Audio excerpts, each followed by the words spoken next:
He had his first formal official press conference with the media yesterday, and it got a little bit testy at times. I mean, Jonathan Karl, one of the reporters who's with ABC or somebody, he asked Sean Spicer, and I thought this was really rude. He says, will you make a commitment to only tell the truth when you're up there, to only say things that are true?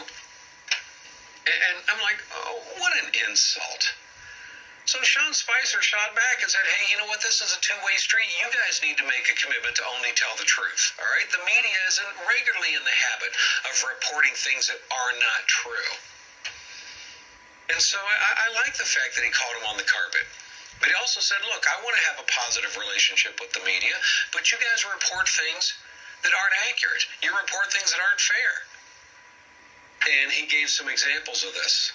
Like, for example, it was reported in the media that when Donald Trump got in the Oval Office, he had a bust of Martin Luther King removed from the Oval Office. And this went out over the wire, over the media. How many people saw that and didn't realize, hey, guess what? That wasn't true after all. And Sean Spicer was calling Jonathan Karl and the rest of the media in the room on the carpet for this. Saying, look, you put out reports like that. You know how incendiary that is? You know how many people see that report and then think and assume the worst things about Donald Trump? And guess what?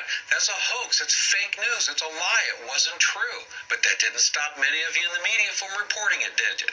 So I'm glad to see the White House is pushing back against the media.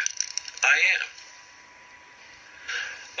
As Washington Times reports, quote, White House Press Secretary Sean Spicer defended Monday the administration's combative start with the media, saying President Trump and his aides have the right to correct journalistic mistakes and what they view as media bias.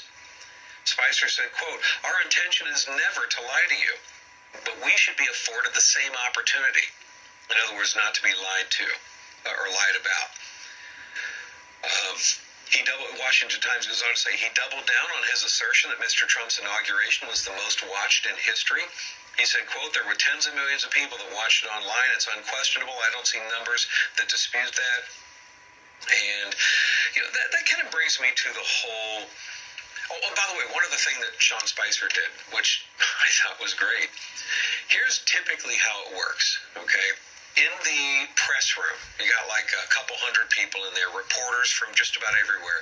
But in the front row, you have the reporters from ABC News, NBC, CBS, CNN, Associated Press, you know, the big ones, okay? And typically what happens is they get called on first because they're the biggest names in the room, and then you kind of work your way back to eventually getting to some of the smaller, lesser-known reporters. Well, you know what Sean Spicer did? He went out there, and he, for the first half of the press conference, he ignored the big-name people. And he just bypassed them, looked over their heads, and pointed to other people in just obscure, different, lesser-known media outlets. While CBS, NBC, ABC, CNN, they had to just sit there and wait until finally 8 or 9 or 10 questions later, finally they're called on. And this was done on purpose. Don't kid yourself. This is Sean Spicer and Donald Trump sending a message to the media saying, we're tired of being kicked around by you. You want to push us around? We'll push you around back. We'll embarrass you by making you sit there and not even get to ask any questions until later in the press conference, once more important people like obscure reporters at small newspapers finally, you know, they get a chance to ask questions first. I love it, folks. I do. But that brings me to the whole, quote, alternative facts issue. Have you followed this at all? Here's basically what happened, okay? Donald Trump, you know, he had his inauguration.